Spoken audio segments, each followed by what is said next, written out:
her gün daha karanlık bir sürecin içine giriyor Türkiye.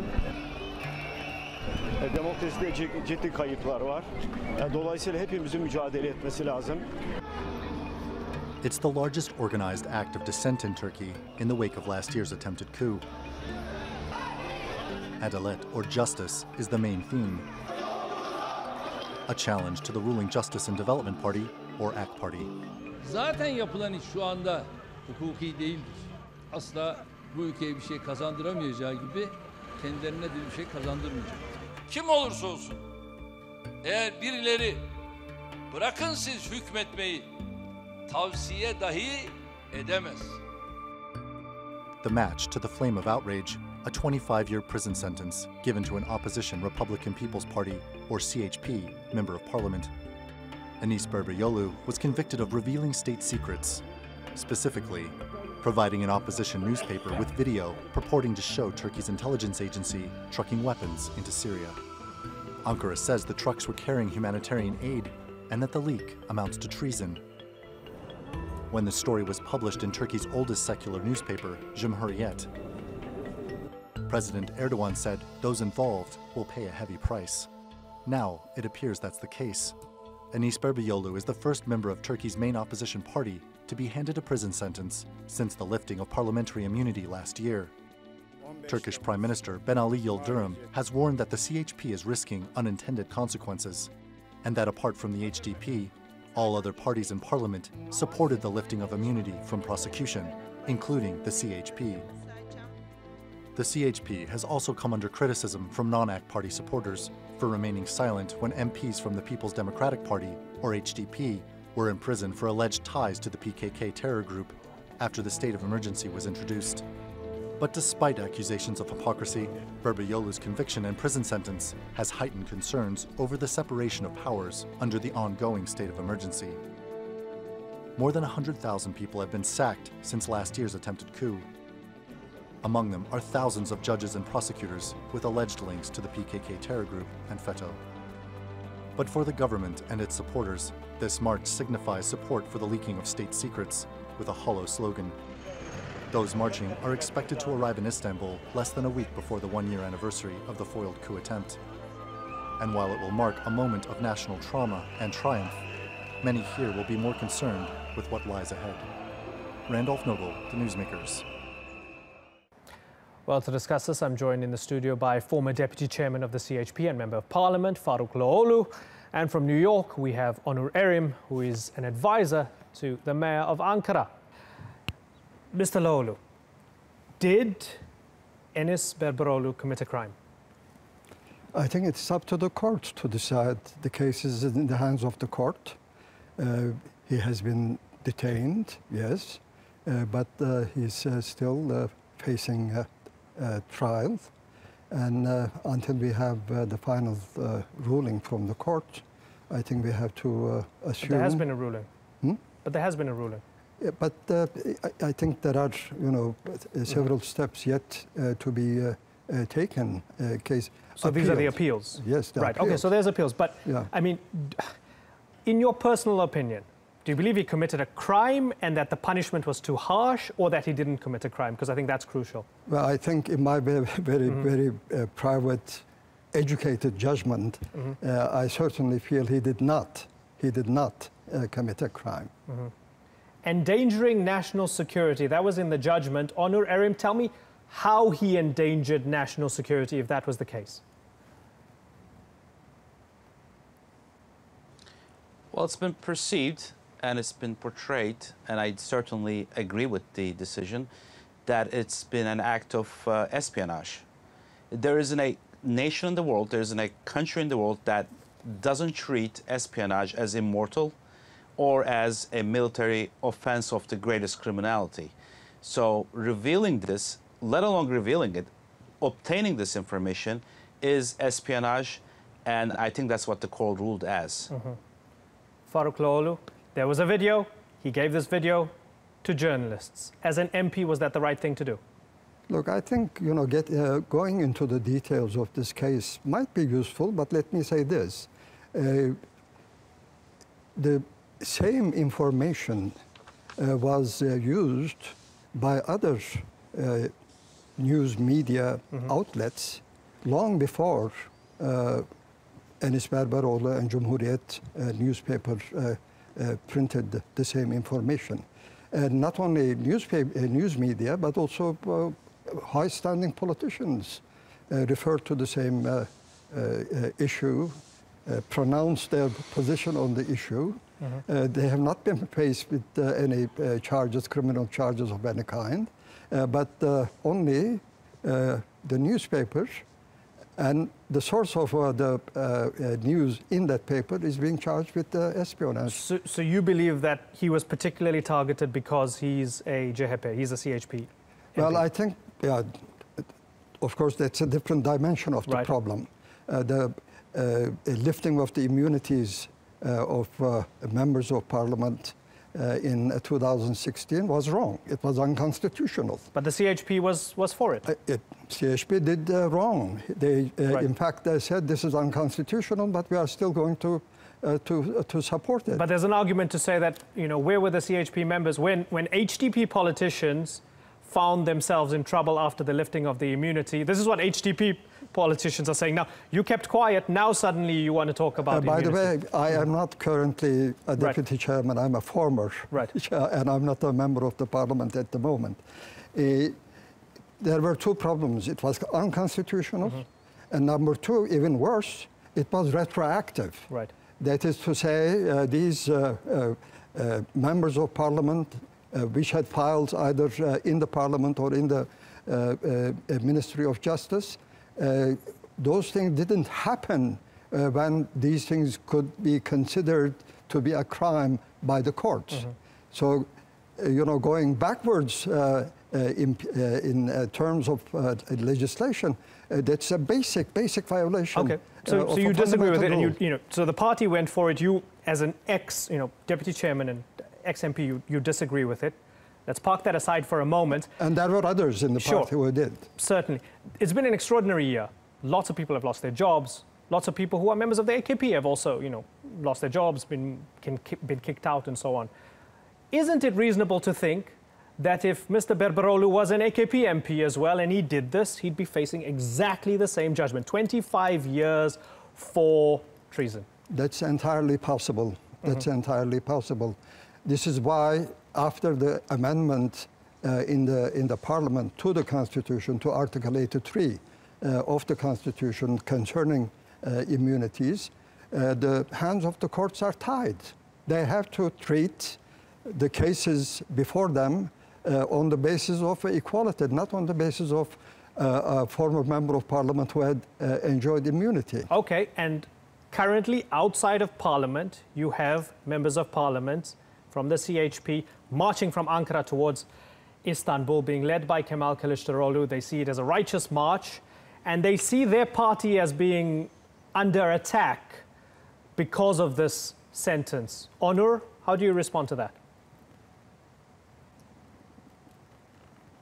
Well, I mean, as in many cases, we cannot usually understand what CHP does and why they do it. And I think this is one of those cases. Now, there has been a ruling. First of all, it's not a 25-year sentence. The sentence is actually a lifetime sentence. It was reduced to 25 years in considering such matters by the court. It's what it is exactly. It's actually a court case involving aspiring, also including Mr. Gül and Mr. Dündar. Now, the two other, the court hasn't ruled yet. The court went ahead and said we're going to treat all three differently. The first ruling was on Enis Berberoğlu. Now, let's go back for a second. The video is in question. The videos in question that were distributed by Mr. Berberoğlu to Mr. Dündar are official videos taped by the gendarmerie forces that did the stopping of the national security agency's trucks. Now, obtaining this video in itself is actually an act of espionage, let alone releasing it, let alone sharing it with public.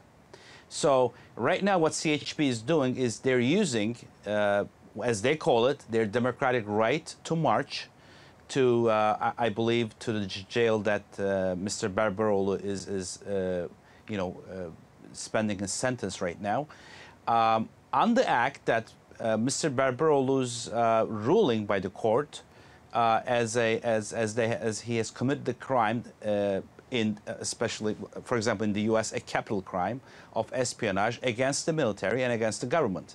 Now, what we are discussing here is not what anybody did, what was in the trucks, who did it, why they did it. Now, the government of Turkey has never disclaimed the fact that these trucks are owned or they were ordered to deliver the National Security Agency's cargo from one point to the other. Yes. Now, just again, obtaining this video just by itself is an act of espionage, and that's what Mr. Berberoğlu was found guilty for. Yeah, that's what the march is all about. Berberoğlu is saying, CHP is now marching. Sure. What he's saying is that other people had the video, they disseminated it. So why is Mr. Berberoğlu under scrutiny if he shared something that was already out there? Now, let's not forget, let's again go back for a second. On May 17, 2015, Mr. Kılıçdaroğlu visited the Today Zaman newspaper as chief editor-in-chief, Mr. Ekrem Dumanlı. And 3 days later, he revealed that he saw these videotapes. Mm-hmm. Only within a matter of days, just about, I think it was 9 or 10 days before the general elections of June 2015, this was on the national newspaper of Cumhuriyet. Now, the then editor-in-chief, Mr. Dündar, said he got these from a member of the parliament when he was asked. And then, I guess, later in the court, it was revealed and it was proven that it was actually Mr. Berberoğlu that serviced these tapes to Mr. Dündar to only, be on the headlines of a national newspaper like Cumhuriyet for the first time. The videos, the incident was, yes, written once or twice, I believe, before by other members of the news media in print. But it was the first time detailing the video itself in a national newspaper. And again, let me remind you, this video was not taped by a media personnel. It was not taped by a TV station. It was the official video of the gendarmerie, which should have not been disclosed. It's a government property. Just getting that, obtaining that video itself is an act of crime. So it was an official video of the gendarmerie. Let me pose that to Mr. Farukloğlu. Does any of that convince you that a crime was committed? No, not at all. I think the details are not that important. I mean, what we are talking about is not the particulars of the Enis Berberoğlu case. We are talking about a grander issue. What is the grander justice, of the independence of the judiciary. The march by CHP, by Mr. Kılıçdaroğlu, is not for or about just Berberoğlu. It's about the case of justice of all other MPs and other people in Turkey. But it seems to be convenient that the march is undertaken only when a CHP MP that's a point to be.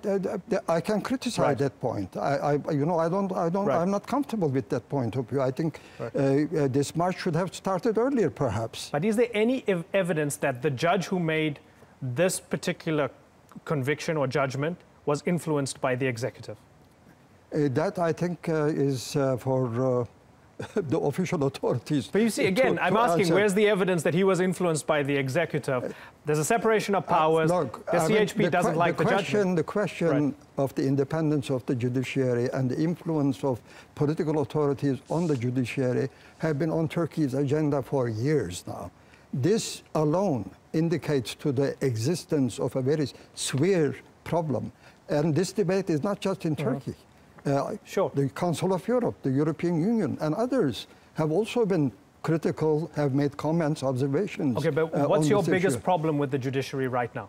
That independence of judiciary is not guaranteed by the current arrangements. But do you agree that, especially with the Gülen movement, since the judiciary was infiltrated by them, that it was a correct move by the state to try and weed them out? Of course, I think rooting them out is one thing, and they should continue doing that. Probably there are still many points at which they are influential.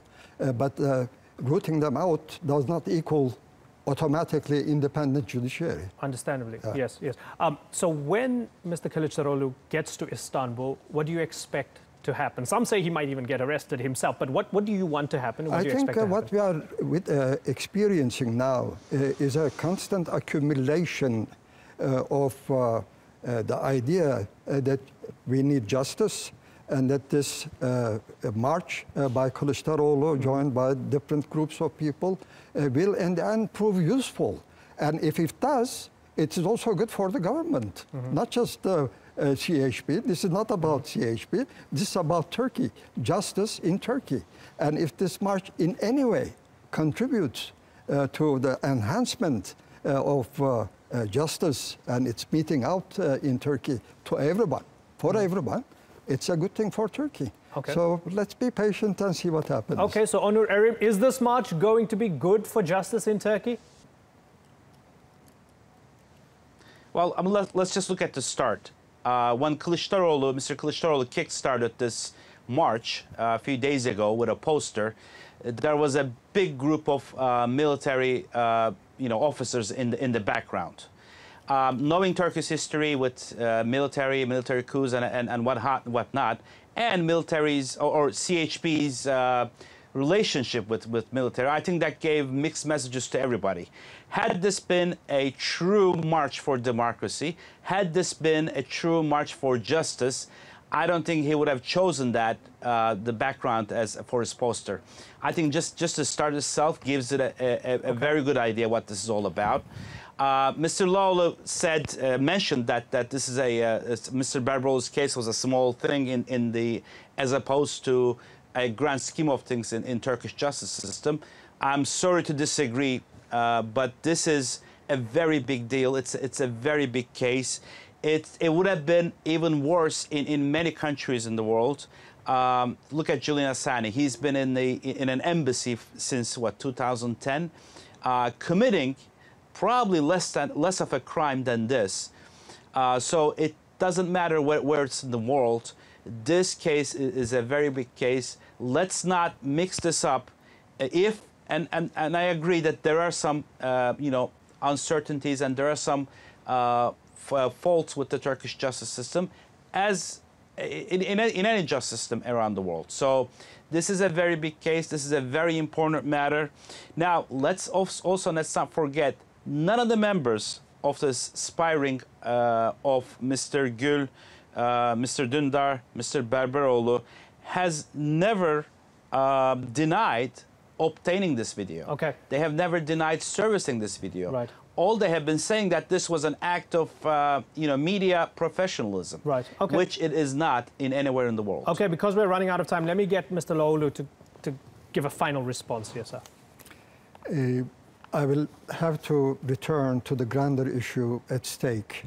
The march for justice is just that, to improve the quality, the timing, and the distribution of justice for all Turkish citizens. Whether they have been accused or sentenced by courts, they still need justice.